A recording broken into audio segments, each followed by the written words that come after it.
Bagaimana jika hubungan kamu dengan uang ternyata sudah terjadi semenjak dini? Bahkan sebelum kalian bisa menghasilkan uang sendiri. Bagaimana bila pemahamanmu tentang mengelola keuangan ternyata berasal dari kenangan masa kecil?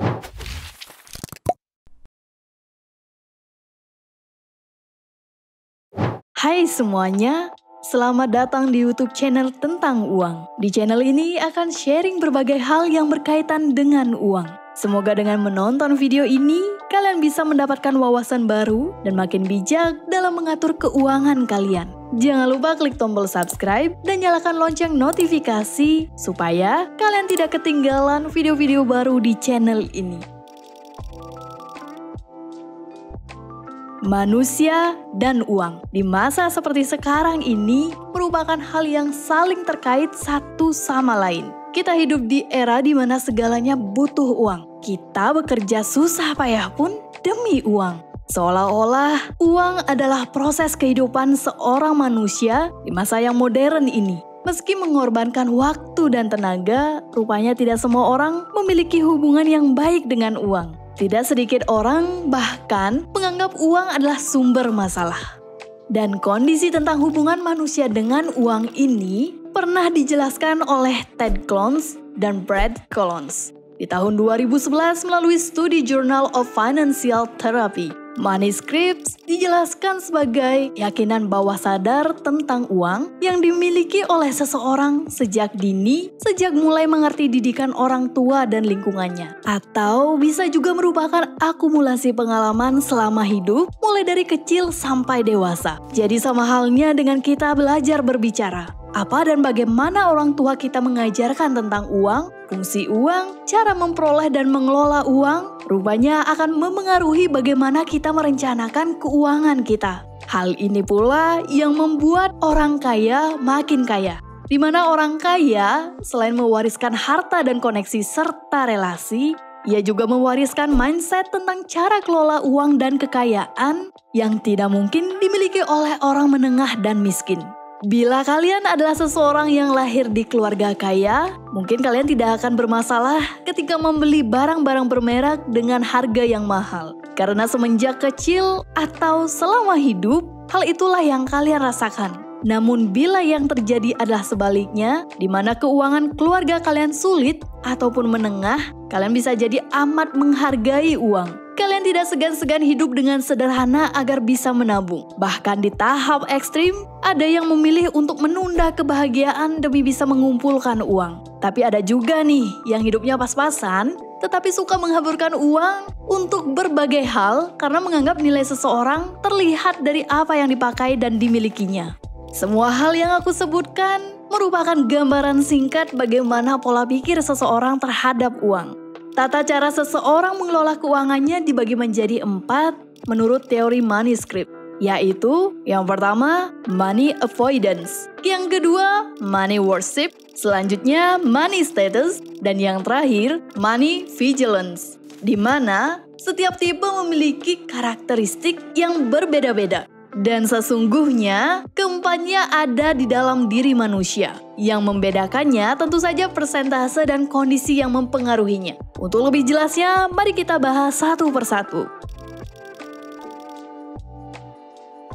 Apakah kalian pernah menemukan orang yang berpikir, uang itu tidak penting? Nggak semuanya bisa kita beli dengan uang. Orang-orang kaya tuh kalau nggak dari hasil korupsi ya orang jahat. Uang tuh bisa bikin orang jadi jahat. Nah, bisa jadi ia adalah seorang yang memiliki tipe money avoidance. Pandangannya terhadap uang cenderung negatif. Well, belum sampai membenci uang sih. Hanya saja, orang dengan tipe money avoidance cenderung kurang tertarik terhadap jumlah uang yang banyak. Mereka secara sederhana mengartikan uang hanya sebagai alat transaksi dan tidak juga menargetkan memiliki uang dalam jumlah yang banyak. Ketika orang lain bersusah payah mengumpulkan uang, orang ini bisa saja rela mengeluarkan uang untuk orang lain. Karena merasa ia tidak tergantung dengan uang dan tidak memiliki kepentingan untuk menyimpan uangnya dalam jumlah yang banyak.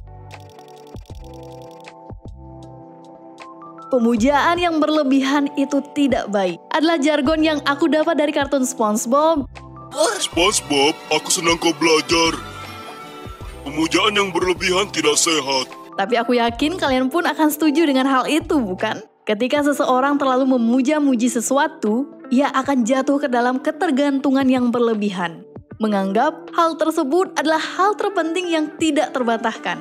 Inilah yang bisa terjadi pada orang dengan tipe money worship. Ia secara tidak sadar menomorsatukan uang. Ia rela bekerja dan mengedepankan pekerjaan daripada kehidupan pribadinya demi uang. Ia juga lebih memilih untuk memiliki banyak uang daripada membangun relasi dengan orang lain karena meyakini bahwa uang dapat menyelesaikan semua masalah yang ia miliki.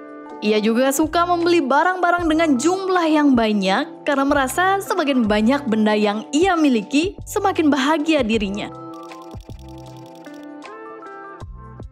Orang dengan tipe money status memiliki kemiripan dengan tipe money worship. Yang membedakannya adalah money status menilai status atas dirinya dari benda-benda mahal. Tentunya benda-benda mahal ini dibeli dengan uang. Jadi secara garis besarnya, ia akan bekerja keras untuk menghasilkan banyak uang. Kemudian hasil kerja kerasnya akan dibelikan barang-barang dengan harga tinggi yang dirasa dapat meningkatkan value, percaya diri, nilai personanya di mata orang lain. Nah, orang dengan tipe ini akan mengedepankan gengsi, bahkan rela berhutang untuk membeli barang-barang branded yang dirasa memiliki nilai tinggi. Ketika status seseorang dinilai dari barang yang dimilikinya, maka segalanya hanya tentang angka. Orang-orang dengan tipe money status lebih berbahagia ketika memiliki penghasilan tinggi. Ia juga punya kecenderungan untuk mengikuti tren terkini karena merasa ketinggalan zaman bila tidak mengikuti tren yang terbaru. Orang yang memiliki tipe money vigilance akan sangat berhati-hati dalam mengeluarkan uang. Ia sangat teliti dan terstruktur dalam melakukan pencatatan dan pengeluaran uang. Ia menilai uang sebagai sebuah benda yang amat berharga dan tidak boleh dihabiskan dengan sembarangan. Mereka menyadari mereka perlu bekerja untuk mendapatkan uang. Orang dengan tipe ini amat menghargai value. Ia akan membandingkan fungsi dan harga barang, bahkan untuk produk kebutuhan mendasarnya sekalipun. Pada tahap ekstrim, orang dengan tipe money vigilance bahkan rela menunda kebahagiaan demi menabung. Yes, orang ini bisa digolongkan amat mudah dalam menabung. Ia juga bukan pribadi yang konsumtif, apalagi membeli barang-barang dengan harga mahal. Sekian dulu pembahasan kita kali ini. Semoga dengan menonton video ini, kalian jadi tahu tentang jenis-jenis money scripts. Dengan tahu hal ini, kalian jadi tahu nih, kalian tergolong tipe yang mana. Menurutku, daripada menerapkan salah satunya, kalian bisa ambil hal-hal baik dari setiap tipe dan menerapnya ke dalam pengelolaan keuangan kalian. Bila merasa video ini bermanfaat, silakan klik like. Bila suka dengan video-video seperti ini, silakan subscribe channel ini dan jangan lupa nyalakan loncengnya. Jangan lupa follow juga sosial media tentang uang di Instagram dan TikTok. Dan jangan lupa cek video kami yang lainnya. Ingat, uang tidak bisa membeli kebahagiaan, tapi uang bisa memberi kebahagiaan. Sampai jumpa di video berikutnya.